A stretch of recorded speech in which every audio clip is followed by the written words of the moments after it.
The iPhone 17 might be the most complete regular iPhone Apple's ever made, but after living with it for a few months, that completeness starts to feel different.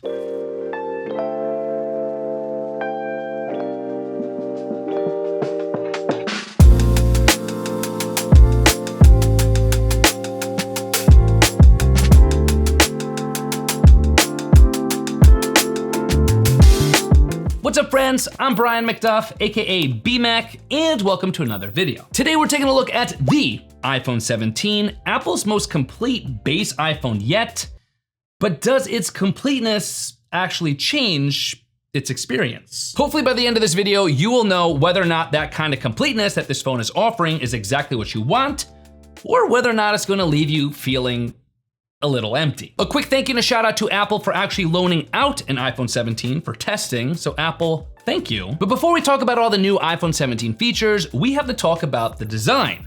Because when a phone like this stops asking for your attention, the design usually either fades into the background or it fails. One of the first things you're gonna notice about the iPhone 17 is that it's gotten smaller, or bigger, depending on how you look at it. The iPhone 17 was released this year in only one size, with Apple dropping the plus size variant on this device in favor of a more middle ground offering. So what that means is that the 17 is a little taller and a little thicker and a little heavier than the iPhone 16, but a little smaller and a little lighter than the iPhone 16 Plus. In terms of materials, the 17 uses the same anodized aluminum frame that the 16 series had and that the 17 Pro series now has, but now with an upgraded, more scratch-resistant and anti-reflective Ceramic Shield 2 front glass, along with the same color-infused glass back, and of course, all your same physical buttons that you had in the 16 series. And taken as a whole, that means the design here on the iPhone 17 rarely asks for your attention. Here in the US, the iPhone 17 is eSIM only, so there's no physical SIM card slot on this device,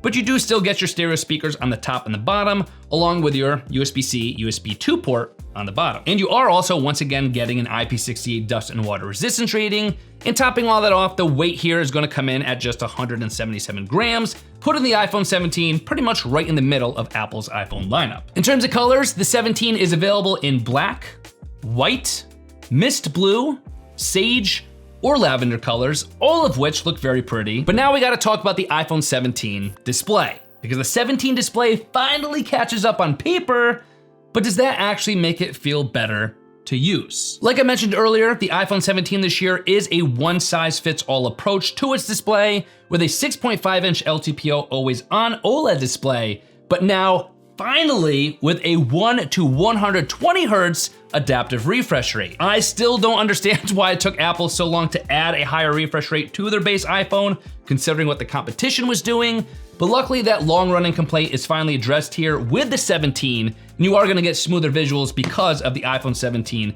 ProMotion display. There is also a new feature in the iPhone 17 now called Display Pulse Smoothing, which is designed to help users sensitive to OLED flicker by altering the pulse width modulation, or PWM. I immediately turned this setting on. I am not usually one prone to display headaches or sensitivity, but this is a feature I figured could only help me, not hurt me.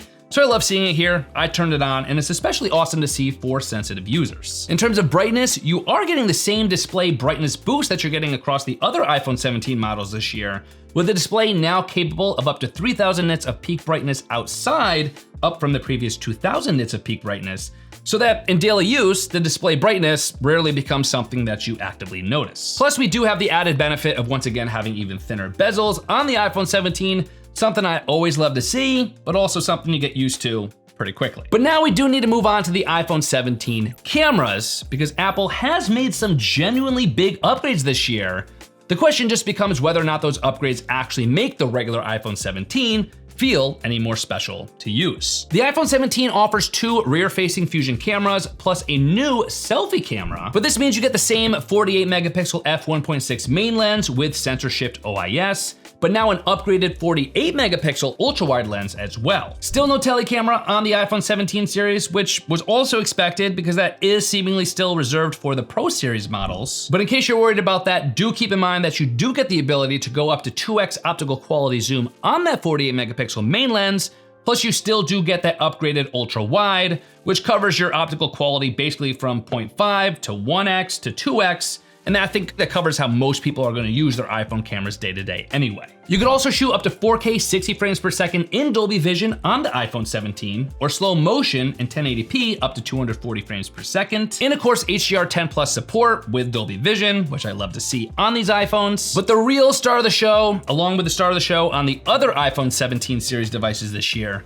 is a new 18 megapixel center stage selfie camera with a new square shaped sensor. And this is one of those changes that sounds great on paper, but feels very different once you actually start shooting with it. And to understand why, you need to understand how Apple changed the way the selfie camera works across the entire iPhone 17 series line. More specifically, within the native iPhone camera app, you can now shoot in either 3x4 or 4x3 selfie photo ratios and either 16:9 or 9:16 video without ever having to rotate your device. With, if you wanted to, the ability to utilize that additional resolution for taking up to 18 megapixel raw photos. But for video, this is actually where the workflow shift actually shows up, because video, instead of photo, is actually a little bit trickier in the way it's utilizing this square sensor. Simply put, you do not get the same larger field of view when shooting video like you get with photo. You do get open gate video recording supported in third-party apps, which lets you shoot video in 3840 by 3840 resolution, meaning you can get 4K portrait and 4K landscape video crops from the same original clip without losing any resolution. That does mean I think you should probably just shoot everything in open gate. But now let's talk about the iPhone 17 performance. Because when a phone like this becomes fast enough that you stop noticing it, the question is whether or not that still counts as progress. The iPhone 17 houses the A19 chipset, along with the same 8 gigs of RAM from the iPhone 16 series, which I think is to be expected right now in the base iPhone configuration. And that's across either the 256 gigs or the 512 gig storage configuration options. So no 128 gig option that you'll see there, but I do not see that as an issue since you're essentially getting that upgrade to 256 gigs of base storage for free, since the starting price of the 17 is the same starting price that the 128 gig model started at last year with the 16. We are also getting Bluetooth 6.0, but still only with SBC and AAC audio codec support, which is a bummer for me. I'm gonna say it every single time. It's a bummer. For those of you who know me, you know that at any given time, I'm usually testing out or using headphones or earbuds that support LDAC, and I am still rather shocked to see that we do not have LDAC support on an iPhone this day and age. But in terms of raw performance, it is getting a little harder to gauge performance boosts without benchmarks, because for my photo editing, video gaming needs, all that, the iPhone has been very solid for several years, across all models, to be honest. But looking at some benchmark tests I conducted, the A19 chip in the iPhone 17 series does show a clear step forward, which more or less makes the iPhone 17's performance stop drawing attention to itself in daily use. In fact, in everyday activities, I specifically use the iPhone 17 next to the iPhone 17 Pro Max, and I rarely, if ever, could distinguish a glaring difference in terms of performance between the two in normal everyday use. However, if you do a lot of mobile gaming, you will probably want to make the jump up to the iPhone 17 Pro series, because the difference for graphics specifically, that is where it's going to be a lot more noticeable on the 17 Pro than it is on the 17. So taken all together, the iPhone 17 rarely asks you to think about performance at all. Nothing here with the iPhone 17 performance is bad. It's all good. It's just not really trying to impress you. That's not its aim. But now let's talk about the iPhone 17 battery life, because consistency sounds good, unless of course it's gonna cost you something. Housed within the US eSIM version of the iPhone 17 is gonna be a 3,692 milliampere hour battery. And it is kind of difficult to directly compare the iPhone 17 battery performance to the battery performance of last year's iPhone 16 series, since as we already discussed, the 17 is basically an in-between size, which bleeds over into the battery department. But even with taking that into consideration, the battery life on the iPhone 17 tends to land pretty close to iPhone 16 territory, which lines up with Apple's usual approach of making sure that they are keeping endurance intact and keeping it roughly consistent year over year. Everyday use is gonna be a little worse now, because the iPhone 17 is now capable of up to 120 hertz refresh rate all the time. But then again, you have video playback in video games that probably aren't gonna hit your battery quite as hard, since they're often running at closer to 60 hertz anyway. So in other words, the battery life is basically an upgrade from users coming from the 16,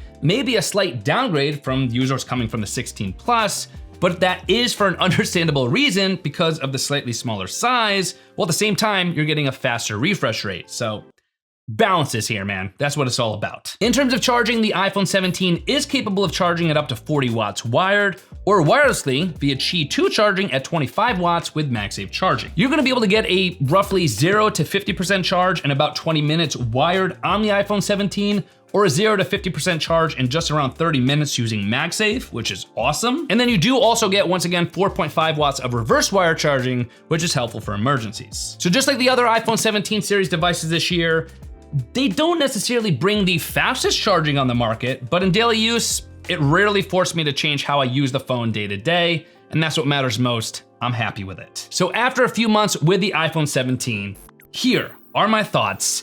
It might be the most complete regular iPhone Apple's ever made, but somehow that also makes it kind of harder to care about. Looking at the iPhone 17 as a whole, there's really not much here about it that's asking for your attention. I keep saying it, but it's the truth. The design really doesn't push you one way or the other. The display finally stops being a talking point. The cameras are better in practical ways, even if they're not quite flashy. And when it comes to performance and battery life, performance is solid enough that you don't have to think about it at all, while the battery just holds you steady throughout the day. The thing is, I think all of that is the whole point of this device. The iPhone 17 isn't trying to shine or blow your mind, it's just trying to be the iPhone 17. If you're coming from an older base iPhone, the iPhone 17 is genuinely excellent. It does everything you expect, and it rarely gets in your way while feeling completely satisfying to use. But if you are someone who looks for a little bit more personality or the best of the best in an iPhone,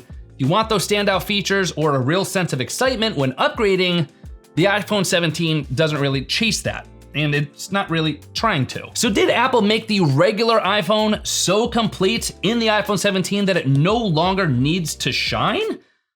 I think the answer to that is yes, but also for the first time, that's kind of the entire pitch. As always, for the latest deals, prices, promos, and information for the iPhone 17, you can of course always head to my affiliate link, bmac.link/iPhone17, or of course, as always, there's gonna be a clickable link in the video description box and in the comment section below, so check those out. Maybe Apple should have called the iPhone 17 the iPhone Invisible, because you know, it's there, but it's not super noticeable, sort of? I don't know, no, that would never work. I thought I had something there for a second, definitely didn't. I will see you guys in my next video.